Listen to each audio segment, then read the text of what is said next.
War continues to be a challenge. We have seen important progress. Just in time for holiday travel, gas prices are down $1.70 from their peak. Airline tickets are down 13% over the last year, and car rentals are down about 10%. And as we start preparing our Thanksgiving meals, grocery inflation is at its lowest level in over 2 years, with prices for eggs, milks, bacon, and fresh veggies lower than last year.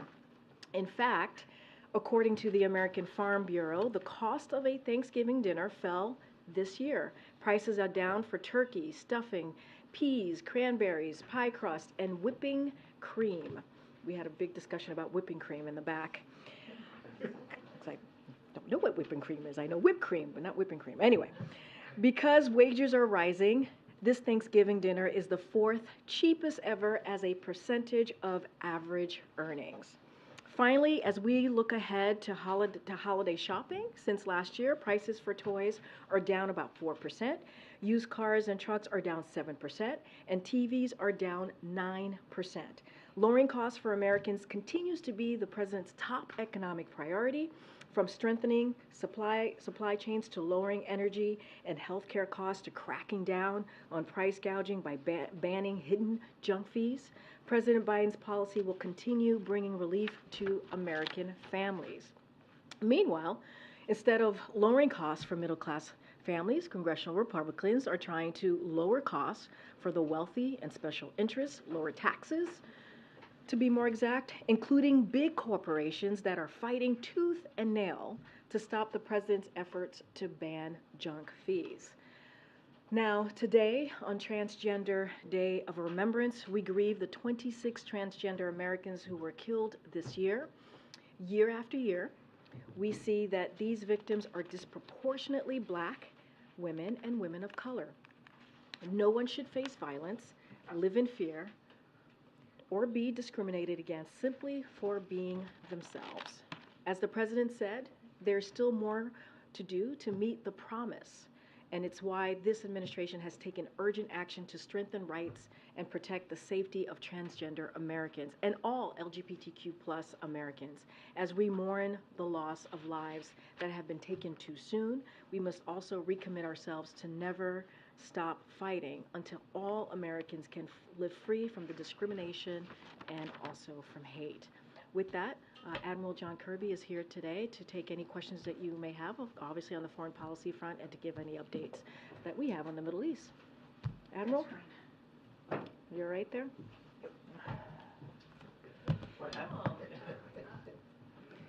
We'll just move right to the topper. So today, I think you know, Secretary Austin is in Kyiv to meet with Ukraine's leaders and reinforce our staunch support for Ukraine's fight for freedom against Russia's brutal invasion. The Secretary underscored President Biden's abiding commitment to provide Ukraine with the weapons and equipment that it needs to retake its sovereign territory and defend itself. Now in Kyiv, Secretary Austin announced a new security assistance package using previously authorized presidential drawdown authorities. It includes Stinger anti-aircraft missiles and additional HIMARS systems, additional HIMARS ammunition, 155mm and 105mm artillery rounds, Javelin and AT-4 anti-tank systems, and of course millions of rounds of small arms ammunition. This announcement will obviously help meet Ukraine's immediate battlefield needs, but only just that. Again, we want to urge Congress to pass the supplemental request that we put in front of them to allow us to keep supporting Ukraine in an unimpeded, uninterrupted way. The runway continues to get shorter with each and every passing assistance package that we provide them. As President Biden has said, when aggressors don't pay a price for their aggression, they'll cause more chaos and death and destruction. They just keep on going. And the costs and the threats to America and to the world will keep rising. So the actions that we take, and just as critically, the potential actions we don't take, will reverberate for many years to come. Speaking of that, I'm sure you saw the op-ed piece that the president wrote for the Washington Post over the weekend, laying out how the world faces an inflection point right now. Again, about where the choices we make will determine our future for generations to come. As he noted, we continue to stand firmly with the Israeli people as they defend themselves against Hamas, a terrorist group that has vowed to wipe Israel off the map and has promised to conduct attacks similar to the ones on September 7th of October again and again and again. So President Biden and the team here is doing everything we can to help get the hostages that Hamas took, get them released, including young children and, of course, Americans that are in that pool. Now, I know this is of great interest to all of you.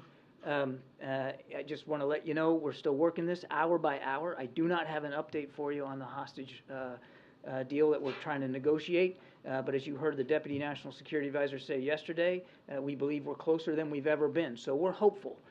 But there's still work to be done, and nothing is done until it's all done. So we're going to keep working on this. We're also working to increase the flow of life-saving humanitarian assistance, food, water, medicine. We're calling for respecting the international law in terms of minimizing the loss of innocent lives. And, of course, we're continuing to advocate for humanitarian pauses so that people can get out of harm's way and that aid and assistance can get in. And, of course, you saw us levy multiple rounds of sanctions to degrade Hamas's financial structure, cutting them off from outside funding and trying to make it harder for them to be able to resource the kinds of attacks that they conducted on the 7th of October. So just a real quick update on the latest figures, and then I'll be done. Over the last couple of days, the 18th and the 19th of November, almost 100 trucks carrying humanitarian aid were able to enter Gaza. That brings the total to over 1,260. And then following Israel's announcement that it's allowing fuel now into Gaza to support non-governmental organizations at our strong request, we are now tracking that 6 trucks have crossed down into Gaza with approximately 18,000 gallons of fuel. That will help support food distribution, and it will help generators for the hospital so that they can keep working. Again, we expect those deliveries to continue on a regular basis and hopefully in larger quantities. I'm talking about the fuel specifically there. And then just lastly, the total number of U.S. citizens that we've been able to move out of Gaza through that Rafah crossing is now up to 800. We're continuing to work that every day as well. Good, Steve. John, the United Nations says nowhere is safe in Gaza. Is the U.S. working with Israel to create a safe area in Gaza for civilians? What we've talked to the Israelis about, particularly now as they're beginning to plan operations in the south, where so many people have moved, is to make it clear that they have obligations to not only allow for that safe passage, but to make sure they're not putting all those civilians, now more civilians in southern Gaza than were before, putting them in harm's way. Secondly, I know you don't want to talk about hostages, but in general, is Israel on board with the idea of a pause of a few days? That gets into our negotiations here for the hostages. They have instituted, again, at our urging, they've instituted these daily humanitarian pauses. And in some cases, they were supposed to be 4 hours a day. They've actually expanded them up to 7 hours a day. So they're happening on a regular basis, and they're predominantly designed to allow people in the north to move through a couple of safe corridors to the south. So it's the pause to let people get out. That's the principal purpose of that. But I think you can imagine, and again, I want to be careful here, I don't negotiate in public, but if you're going to secure the release of hostages, and we certainly hope we're going to be able to do that soon, you got to make sure they can get from where they are to safety and do that as safely as possible, which means you're going to have at least a temporary localized stop in the fighting to allow them to move. I mean, we also can't take for granted that all these people are easily mobile and don't have some sort of health issues that require perhaps a slower route out or assistance getting out. So I don't want to negotiate in public, but we believe we're getting closer. Mike? John, you talked about the negotiations. Everybody's been sort of talking about the swirl of, the contacts between the U.S. and Israel and Qatar and Hamas. When you talk to the family members, one of their deep abiding frustrations is that it's, I think, day 45, and they don't have any information, proof of life, conditions that normally the Red Cross would go in, would at least, determine something about the fate of their, some of these people are, believe that their loved ones either are sick or need medicine or have been injured or whatever. Is there nothing that the U.S. and Israeli governments can tell the hostage families without compromising the ongoing negotiations to actually get some release? And if not, what do you think explains the fact that the Red Cross hasn't been able to get in there? I can't speak specifically to the Red Cross access. Hamas has control here over where they are and how they are. So it could be an issue of Hamas holding that kind of access up. I can tell you we're doing the best we can with the information that we have to keep the families informed, American families informed. There's not that many of them. We know who they are, and we're doing the best we can to keep them informed, including and keep them informed on the process of trying to secure release. But I'm not going to lie here. There's in some cases a paucity of information. I mean, it has been difficult to get any great detail on every single hostage, where they are, how they are, and move that process forward in terms of informing the families. We'll do what we can. We're informing them to the maximum degree we can.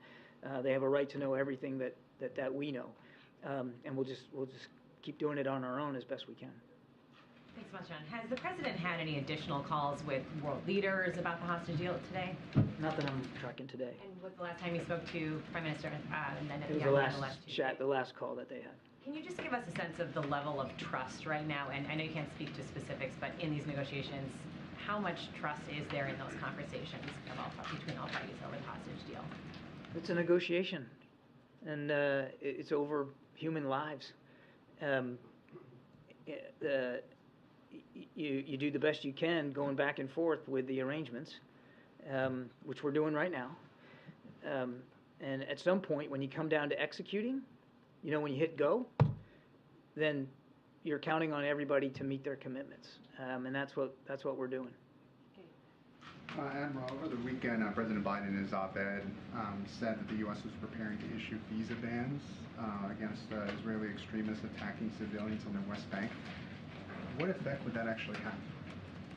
Well, that would, if you were to impose a visa ban, it would prevent that individual from traveling here to the United States. Is there any timeline on when that might be instituted? I don't have a timeline for you. But nor do I have a final decision. Is that meant to be a deterrent? Nor do I have a final decision. Is the Biden administration upset by how this is playing out in the West Bank, what those extremists are doing to Palestinians in the West Bank? Of course we are. The president has spoken to this many, many times, including from the Rose Garden when he was here with the Australian Prime Minister. I mean, what's happening with the settler violence is unacceptable, absolutely reprehensible. And yes, we wouldn't have talked about the potential examining visa bans. And again, no final decision here. If it wasn't just another clear statement of our deep concern over this. What other sanctions are being considered besides the visa ban? I don't have anything else. Oh, thanks so much. There's been fighting over the last few days and hours around the Indonesian hospital in Gaza. Yeah. Can you speak to whether or not there's U.S. intelligence that suggests that too is some sort of hub for Hamas activity, and what the U.S. feeling is about those reports of shelling in and near that hospital? Hospitals should not be the scenes of firefights. We've been very clear about that. You got patients in there, you got medical staff, you got people whose lives are literally at risk and are innocent victims of this. They shouldn't be put at more risk than they already are, being held up in a hospital or holed up in a hospital because of health issues, can't move. So we don't want to see firefights in hospitals. I don't have any specific intelligence about the degree to which Hamas is or is not using that particular hospital. Nothing to share today. John, I was just curious, you mentioned Hamas still determined to try to carry out any sort of terrorist attack abroad. This Thanksgiving week, is there any elevated risk of terror attacks here at home? And is the White House or NSC doing anything specific? Because of the holiday week, most people obviously kind of check out in D.C. I'm just curious, are you staffing up in a difference because of the terror threat? We're not tracking any specific credible threat here at home over the holiday. That said, I think you can understand we're going to be as vigilant as we have been since this conflict began, and certainly make sure that we, to the best we can identify any potential domestic threats and disrupt them before they can take place. We're watching this all very, very closely for spillover effects from the fight between Israel and Hamas, both against the Jewish community and, of course, the Muslim community here in the United States. But again, I'm not tracking any specific credible threat that's being acted on at this time. Back at the Indonesian hospital, my colleague spoke with the hospital administrator who said that President Biden needs to do more to protect hospitals in Gaza because, quote, he's the only one Netanyahu will listen to. Could you comment on that? And also, is the U.S. at all concerned that Israel is being seen rather as attacking one Gaza hospital after another, and also areas in the south now? The president, in every conversation that he has with Prime Minister Netanyahu, and it's not just him, Secretary Blinken, Secretary Austin, Jake Sullivan, the whole team here, at every instance, continues to urge Israelis to be as cautious and as deliberate and as careful as they can in conducting these operations against Hamas, which they have a right and a responsibility to do, to go after Hamas. They also have a right and a responsibility, an added burden, if you will, because of the way Hamas fights, to do everything they can to look after civilian casualties. It is a part of every discussion that we're having with our Israeli counterparts. And I'm sorry, the second question was? The second question was, is the United States at all concerned that Israel is seen attacking a hospital after a hospital? Well, as I said, I think in my previous answer, we don't want to see hospitals as battlegrounds. We don't want to see firefights in hospitals. Now, as we've also said, at least when it comes to Al-Shifa, I don't have any intelligence on this Indonesia hospital, but at Al-Shifa, we did have intelligence that corroborated the Israeli claims that Hamas was using it as a command and control node. So it puts an added burden on Israel as they conduct operations in and around hospitals to be even more discriminate and more careful. Because again, you got real live patients, real live doctors, real live nurses that you got to look out for. On the other hand, you've got a real life threat. You got a group that seems to think it's okay to bury themselves in the basement of a hospital and use it to command and control their operations. And that presents a viable, legitimate threat to the security of the Israeli people. So it's about striking that balance. Thank you. John, the White House condemned Elon Musk in pretty strong terms last week after he once again said something that was considered anti-Semitic. You called his comments abhorrent. This administration, this government, is very reliant on Elon Musk, particularly SpaceX technology, Starlink technology. Have there been any efforts made to wean the government off of his technology or find some kind of replacement for it? I'm not aware of any efforts to do that, Nancy, but I think we've been very clear about the rhetoric and how inappropriate it is, and we'll call it out every time we see it. But is the president concerned that the Pentagon and NASA are so reliant on someone who holds these views and appears to even more routinely embrace conspiracy theories? We rely on a lot of the defense industry, a lot of the private sector to help us with our innovation, to help us with research and development on new systems, and to help us in the realm of space and cyberspace. There's a real benefit to private-public partnership when it comes to those kinds of national security threats and national security challenges. There's innovation out there in the private sector that we'd be foolish to walk away from. I'm not aware of any specific efforts to address our concerns over his rhetoric through the way that his companies provide support to our national security establishment. But that doesn't mean that we accept or agree with or condone in any way that anti-Semitic rhetoric that he pushed. Go ahead, MJ. Thank you, John. Does the U.S. have any assessment of what the Israeli military is describing as CCTV footage of Hamas bringing through hostages through Al-Shifa Hospital on October 7th? I don't. Okay. On the hostages, if women and children end up being released first, which is what it sounds like the situation is probably headed towards, does the U.S. have any sense of how many in that mix might be American citizens? I don't want to get ahead of where we are, MJ.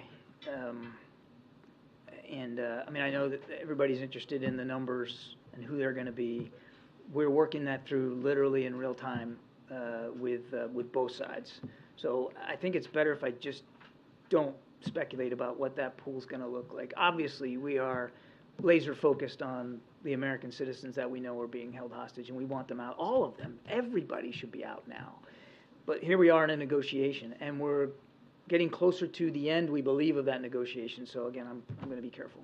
For any of the potential American hostages Is there confidence that they are alive? I know that you've addressed the lack of proof of life videos and such in the past, but I would say we have no indication otherwise.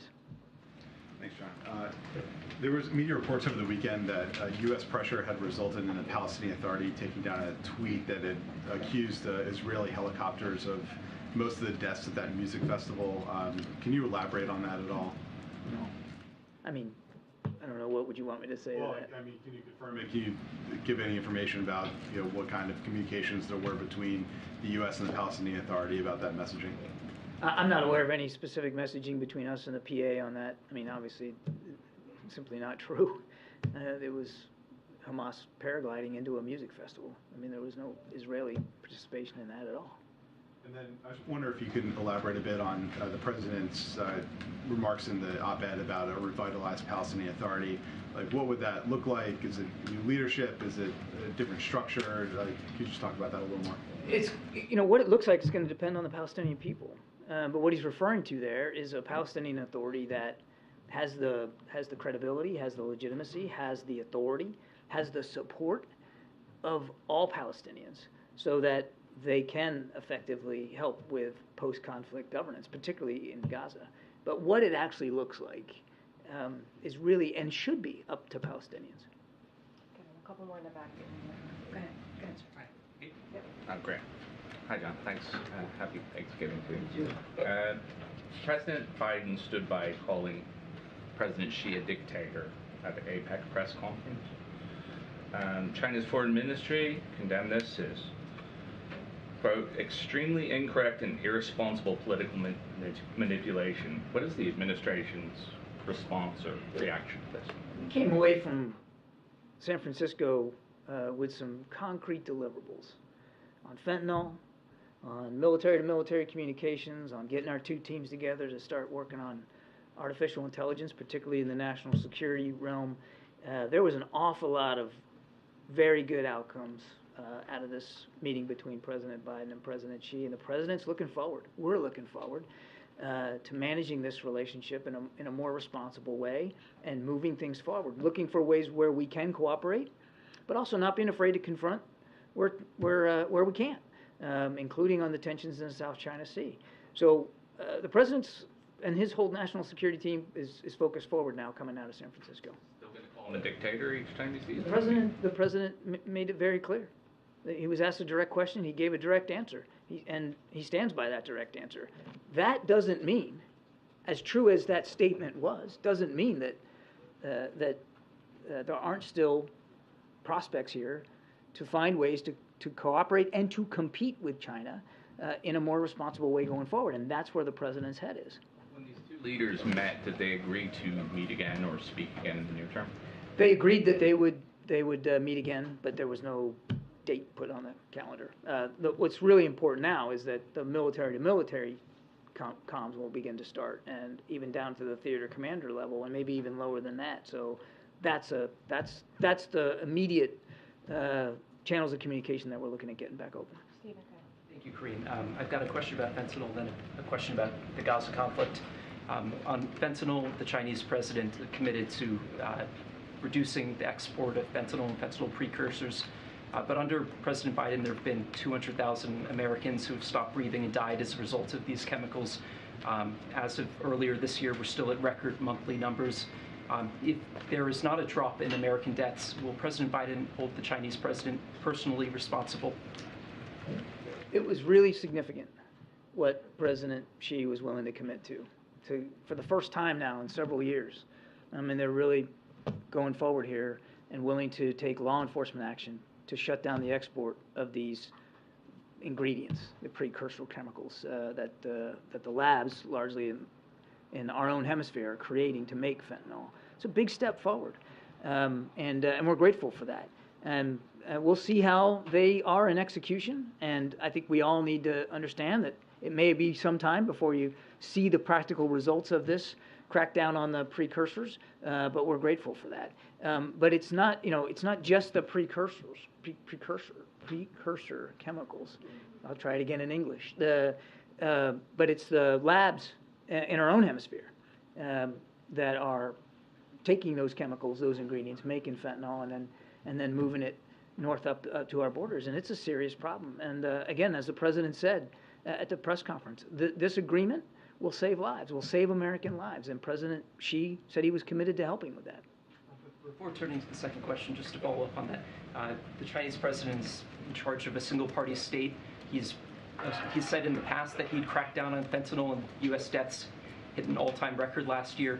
I mean, is President Biden not going to consider him personally responsible if American deaths do not go down? He has said he was going to be personally responsible for stemming the flow of these chemicals out of China, and we're grateful for that. That's going to take a little bit of time as he goes back to Beijing and puts those processes in place, those law enforcement actions. We're grateful for that. Thank you. And second question, protesters here in D.C. and New York, across the country, they've settled on a nickname for the president. They've been calling him Genocide Joe. They wrote it on the gates. Do you have a response from the White House to that nickname that they've settled on? We're not worried about nicknames and bumper stickers. I mean, it's First Amendment, free speech. The president's focused on, as he wrote in his op-ed, on making sure that we can continue to support Israel as they fight a terrible terrorist group, Hamas, and as we all work together to get humanitarian assistance in and get people out, including hostages. I said this the other day. Again, people can say what they want on the sidewalk, and we respect that. That's what the First Amendment's about. But this word genocide is getting thrown around in a pretty inappropriate way by lots of different folks. What Hamas wants, make no mistake about it, is genocide. They want to wipe Israel off the map. They've said so publicly, more than one occasion. In fact, just recently. And they've said that they're not going to stop. What happened on the 7th of October is going to happen again and again and again. And what happened on the 7th of October? Murder, slaughter of innocent people in their homes or at a music festival. That's genocidal intentions. Yes, there are too many civilian casualties in Gaza. Yes, the numbers are too high. Yes, too many families are grieving. And yes, we continue to urge the Israelis to be as careful and cautious as possible. That's not going to stop, from the president right on down. But Israel is not trying to wipe the Palestinian people off the map. Israel's not trying to wipe Gaza off the map. Israel's trying to defend itself against a genocidal terrorist threat. So when if we're going to start using that word, fine, let's use it appropriately. Okay, way in the back. I wanted to ask you about White House advisor Amos Hochstein's visit to Israel. Can you give us a sense of what the goal of these talks are, and does his visit signal that the White House is concerned about military action, Israeli military action in Lebanon? And then I have a follow-up. Yeah, Amos is in Israel today to follow up on his last meeting to Lebanon about a week or so ago, where he talked to Lebanese officials and to Israeli officials up in the north about the risks of a second front, a northern front. And he's in Israel today, sort of back briefing his conversations with the Israeli counterparts there in Tel Aviv. But in terms of a follow-up, is the White House concerned that Israel could be provoking Hezbollah? We don't want to see this war escalate. We don't want to see it widen. We certainly don't believe it's in anybody's interest, certainly not the Israeli people's interest, to have a second front there in the north. What Amos is doing, what our team is doing, is everything we can to help prevent that scenario from happening. How fearful are you that if this is something that is being provoked, that it could draw the United States into it, that is the goal of Israel right now? Well, again, we don't want to see the conflict widen or escalate. That is why Amos is having the conversations he's having. That's why Secretary Blinken has now had 2 extensive trips to the Middle East, and it's why the president has put forward additional force posture. We're all talking about the carrier strike groups, but also air and missile defense, as well as fixed-wing aviation into the region, so that we can send a strong signal to any actor, nation state or otherwise, that if you're going to think about widening and deepening this conflict, don't do it. Kevin? Yeah, thank you. South Africa just submitted a referral to the ICC to investigate Prime Minister Netanyahu. Do you have any comments regarding that for war crime? I'll tell you, I'm going to have to take that question. I have not seen that referral by South Africa So before I go talking out of school here for our UN ambassador, we'll take that question and we'll get back to you. Okay, I also a follow-up question. It's almost the first year anniversary of the U.S. Africa Leaders Summit. President Biden said he plans to travel to Africa within a year. Do you have any updates when the president will travel? I do not. Thank you. Is there an assessment of the U.S. on the level to which Hamas has been degraded over the last several weeks? We don't have an independent assessment that I'm aware of. That's a question better put to the Israeli Defense Forces. It's something that I know that you have a lot of communications with the Israelis inside of their operation. Is that part of what the communications are between the I mean, I'm just trying to get a sense of sort of what the next steps are and how long a campaign this may need to be based on that level of degradation. Those are all great questions for the Israeli Defense Forces. This is their operation. Now, yes, we're in touch with them daily, and they provide us their perspectives. They provide us updates. I'm not going to, from this podium, characterize those conversations. I'm certainly not going to quantify the degree to which Hamas has been degraded. They are continuing to go after their leadership, particularly in the north of Gaza, but really that's a better question for them. Thank you so much. Has the president called the president-elect of Argentina, or does he plan to do so? And maybe a wider question, does the administration think that this president-elect is the right man to reform the economy in the country? So on your first question, I don't have an update on the president's call sheet to talk about today, but obviously I'm sure Karine and her team will keep you informed as things progress. I probably saw it. There was a tweet by Jake Sullivan congratulating him on his win. We look forward to working with him in his administration. Argentina is a terrific partner in the region, and there's an awful lot of things we share in terms of values, value of democracy, human rights, and just hemispheric security and economic concerns that we'll look forward to working with him and his team on. Joey, last question. Oh, yeah, thanks. I know you've been careful on what you can say regarding the hostage negotiations, but are you able to confirm that we're talking, that they're centered on women and children, getting women and children specifically out? I'd really rather not. But obviously, as I said in my opening statement, we want to see specifically, especially we want to see the children and women get released. Obviously, that's a high focus for everybody, and of course the Americans too, because we know there's at least one American toddler in that pool. But I think the less said, the better as we get into the, into the, what we hope is the end game here on negotiations. It's probably safer if I don't go into much speculating. Hopeful that it's the end game. What are we, what kind of time frame are you looking at? I mean, I couldn't tell you. Yeah. Just that we're closer now than we've been before. That's a good thing. But we don't want to do or say anything publicly that's going to jeopardize what we hope will be a positive result. Thanks. Yep. Thanks. You're too long on your foot there. A sprain or a break? Whoa. I didn't want to keep him too long on his feet. Thank you so much, Admiral. Appreciate that. No, it's not comfortable. Will, go ahead. Okay, I got a couple of things, changing gears. Will there be an order to lower flags to have staff to mark Mrs. Carter's passing, and is the President planning on attending her funeral? So let me just say at the top, I know you heard from the President and the First Lady yesterday on the passing of the former First Lady. I just want to say certainly that their thoughts are with President Carter and the entire Carter family.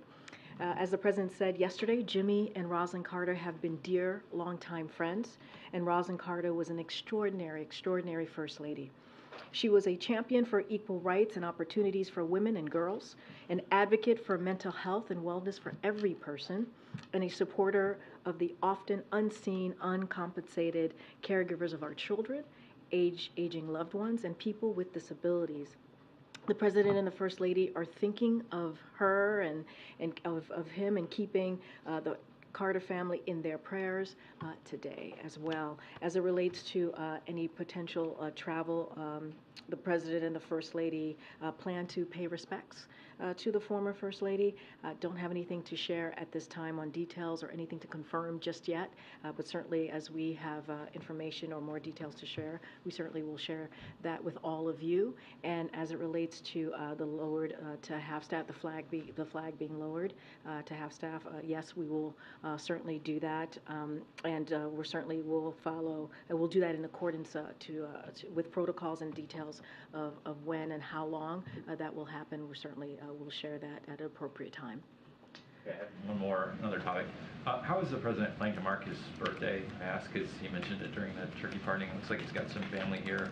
We're going to have like a party or a dinner. So he's gonna do what they normally do, how they celebrate the president's birthday. There's a tradition, which they're going to keep to that tradition, which is they'll be able to celebrate the president's birthday as a family together in Nantucket later this week, and certainly we'll do that with coconut cake, which is something that they traditionally do. Last year, we all remember the messy holiday travel season. I know the administration has taken steps to try to improve compensation for travelers who face delays and some other steps to hold airlines accountable. How confident is the White House that Americans won't face those same kind of issues this travel season? Well, it's hard to predict, obviously, but certainly we take this very seriously. The Department of Transportation takes this very seriously, and so we're going to certainly keep eye on what's going on the next couple of days as Americans travel crisscross the country to get to their loved ones for Thanksgiving. And so, if any issues arise, obviously, the Department of Transportation, this administration will be on top of it. Hard to kind of surmise what that's going to look like, but as you said, we've taken this seriously, and we've taken actions to work closely with airlines, to work closely with other transportation means of vehicles, if you will, to make sure that Americans get to where they need to safely, certainly on time, as I know they want to get to on time, and so we'll certainly be vigilant and on top of it. And if I could just ask one follow-up on Nancy's question, some advertisers have pulled their ads from X, formerly known as Twitter. Is the White House at all considering suspending its official White House or the president's accounts on X, given Elon Musk's comments? So I don't have anything to announce at this time, or any internal conversations on that particular question, but we've been very clear. You heard from this White House after those abhorrent, as you heard from us, comments were made by Elon Musk, and we are going to continue to certainly call that out, condemn those types of hateful comments that could be incredibly dangerous, and so we won't stop doing that. I just don't have any internal conversations to read out or announcement to read out on that particular platform. Has anyone here spoken to Musk? I don't have any conversations to read out, but we will continue to certainly condemn any type of hateful comments that, again, are dangerous. Okay, Steve. How much more funding is available for Ukraine, the military packages? So that is something I would certainly refer you to Department of Defense. They'll have more information on the specifics on that, on your particular question. But look, this is why we've been very clear about the supplemental, about asking for additional Ukraine funding, so that the brave people of Ukraine continue to fight against the aggression that we've been seeing from Russia. They're fighting against tyranny, right? They're fighting against terrorism, right? When you think about Israel as well, and what Israel is doing and trying to fight against Hamas. And so that's why that supplemental, that national security supplemental for both, are incredibly important, and we're going to continue to have those conversations with folks on the Hill about the importance of moving forward with the President's national security supplemental. I don't have any specifics on how much money is left. Certainly would refer you to the Department of Defense. Secondly, the Commission on Presidential Debates just announced dates and locations for the debates next year. Will the President participate in it? I would refer you to the campaign on that particular question. Thanks, Steve. Go ahead, Ranjay. Karine, what does the White House make of Democrats, and particularly young people, who say they do not approve of the president's handling of the Israel-Hamas war? So look, as I'm going to be mindful, right, because there's going to be a number of polls that are going to be coming out, which, obviously, which we respect, and obviously that is kind of the way that things go.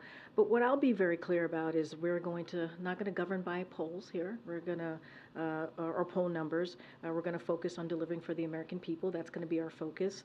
We're going to focus on how the president's going to, we believe, continue to deliver on what the American people sent him to do, right? Whether it's the economy, and let's not forget when the president walked into this administration, the economy was at a tailspin, and that was because of what the last administration did.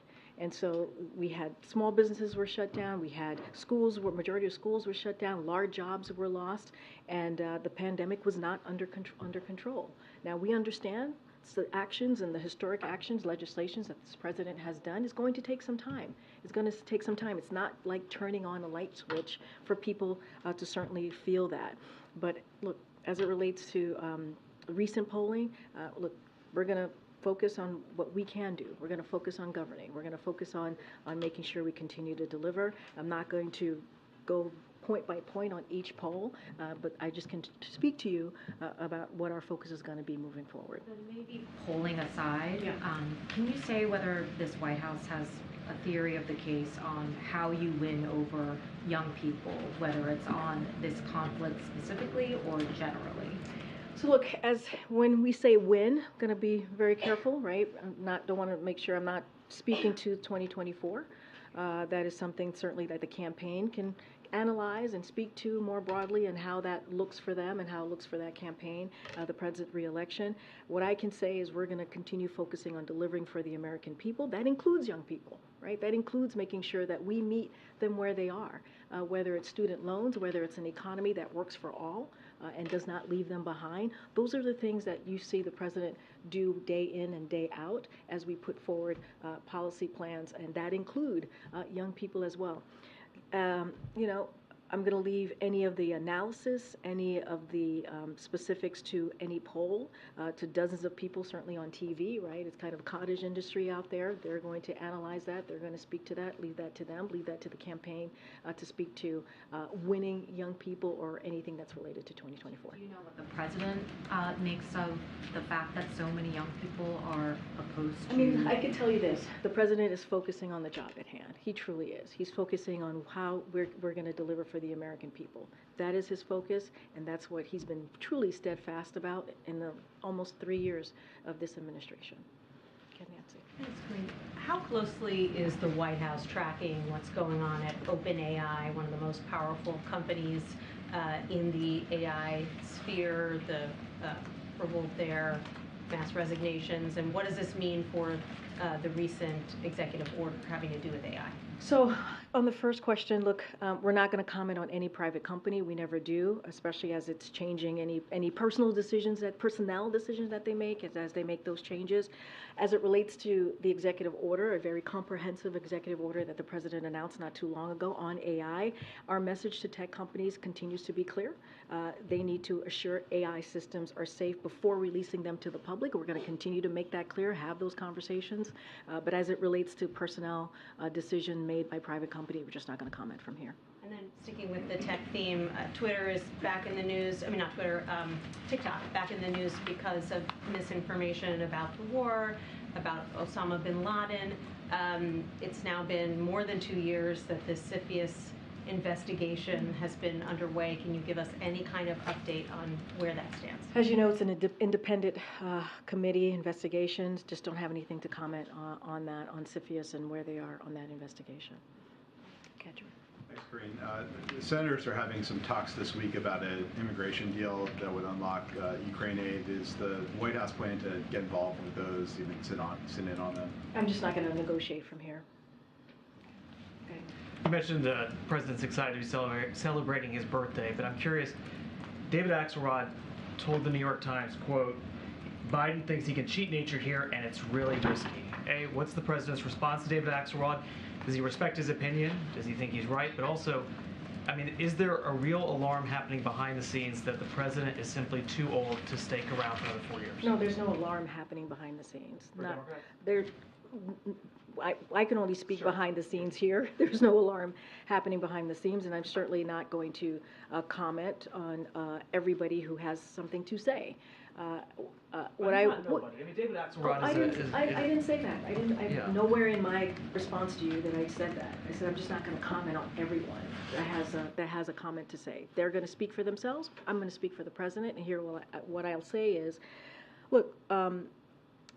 And also, it's just not my job. It's not my job to think through or to tell people what to think, right? Whether it's the American people out there or a political analyst or as your question is about David Axelrod. It's just not my place to speak to that. What I can speak to is how we see this, what our perspective is.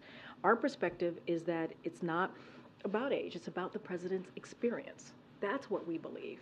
And it's, as they say, the proof is in the pudding, right? The president has used his experience to pass more bipartisan legislation in recent time than any other president. That's just a fact. That is something that we have seen this president do, and that's because of his experience. He's been able to manage multiple foreign policy challenges. He's been able to do that. That's because of his experience. He's been able to create jobs, raise wages, and lower inflation. Right, and the proof is in the pudding, right? We see that in the data. We see that where we are today than where we were when the president walked into the administration. So what we say is we have to judge him by what he's done, not by his numbers. And one more thing I will add: this is the first president ever that's been able to go to an active war zone without our military, controlling what's happening on the ground. And so, look, I would put the president's stamina, president's wisdom, ability to get this done on behalf of the American people against anyone on any day of the week. All right, go ahead. Thanks, Karine. I just wanted to follow up. I wondered if you had any update on whether the president or anybody else in the administration plans to attend the COP28 summit in Dubai next week. We don't have anything to read out on his schedule. Okay, Karen. Thanks. You just told Jordan you wouldn't negotiate on the supplemental from here, but you and Kirby before you have talked today just about how important it is to get this funding through. So now that Congress doesn't have an urgent deadline until next year because of the CR getting passed, how concerned is the White House that this is not going to get through in a timely manner? And what is the president going to do in the next couple of weeks to try to push this through? So look, again, I'm not going to get into negotiations from here, as you stated in your question, but I will say this: there's a lot at stake. There's a lot at stake as you think about our national security and also our domestic needs. So it is crucial, it is important that we get this done. And so we're going to continue to have conversations. Our legislative affairs shop here, our OMB director is going to continue to have conversations with members of the Hill. So yeah, it is important. We wouldn't have put it forward if we didn't think it was needed, right? These are emergency needs that we requested when you think about the supplemental, both the domestic one and the national security. So obviously, we're going to continue to have that conversation. We're going to continue to do it in a bipartisan way, do it both with Republicans and also Democrats on the Hill. And so we take this very seriously. We wouldn't have put it forth if we didn't think it was needed. Will we see the president get personally involved, engaging with lawmakers right after the Thanksgiving holiday? Don't have any layout or readout about who the president's going to call. As you know, the president has personal relationships, long-time relationships with many members in Congress, and so certainly he has done that before, reached out. I just don't have a strategy to lay out or a list of folks that the president might or may not call. Go ahead. Oh, thank you, Karine. Just following up on what Stephen was asking about with regard to fentanyl of Admiral Kirby, can we expect some type of trilateral agreement between the U.S., Mexico, and China to tackle this issue? Don't have anything at this time, any policy announcement to make at this time. Okay. Thank you, as always. I want to ask about... You might regret it, but go ahead. I assure you, you will not. I want to ask about polling. In February, the president conducted an interview with, I believe it was Telemundo, and he was asked about the dismal state of his job approval ratings. And he answered in words to this effect: do you know anyone that believes the polling these days? And he talked in some detail about the difficulty of getting people on the phone and compiling accurate polling. Whenever you're asked about the president's dismal job approval ratings, you say we're not going to look at polls. We look at his accomplishments. And yet, when you are asked about various domestic policy initiatives, you will say these poll very well. People support what the president wants to do. If you look at the individual subjects on the polling, they support what the president's agenda is. So once and for all, are only certain polls valid in your eyes, the ones that support your agenda? Or is the polling data that shows that President Biden has been stuck for 2 years at the low 40s in his approval ratings, are those valid? So here's the thing. I think it's important to share that American people do approve of some of the president's initiative. I think it is important. I think it's important for the American people to hear that when it comes to Medicare and fighting and being able to, Medicare to be able to lower costs for the American people. I think it's important to share that. I think it's important to share that when it comes to Social Security, Medicare, Medicaid, the American people care about that and want us to fight for it, which is what the president. No, it's not. It's not that. It's not that. We are given, anytime I'm asked this question, given an opportunity to speak on what the American people want to hear and what we are doing, right? And so there are moments, just like when you ask me about certain polls, that I can say, hey, you know what? That is something that the American people support. But in more broad terms, in general, we're not focused on every poll. We just are not. It is not important for us that we believe to focus on that. We're going to continue to do the work and work on protecting Medicare and Medicaid and making sure that Americans have their Social Security. And I think by saying that Americans support that, that is important for us to say that from here too, because we are actually delivering for the American people. We're actually doing what the American people want us to do. So when I say that, that's what I'm referring to. The work that we're doing, what we want to deliver on, what the American people care about. And it is the economy. It is lowering costs, right? I always talk about that. The president's number one priority is to continue to lower costs. And I talk about what he has done, whether it's junk fees, whether it's making sure that people have good paying jobs by making sure that we pass these historic legislation that's going to create good union paying jobs. All of those things are connected. So the polls that show that the electorate at large and also significant majorities within the Democratic Party believe that the president is too old. The polls that show the American people and also significant majorities within the Democratic Party don't want him to run again. And the polls that show his handling of the economy, foreign policy, all of these dismal polls, his job approval ratings, does the White House have any basis to challenge the accuracy of that polling? I'm not challenging the accuracy here. That's not what I'm doing. What I'm saying to you is that we're not going to change the minds of Americans. I get that.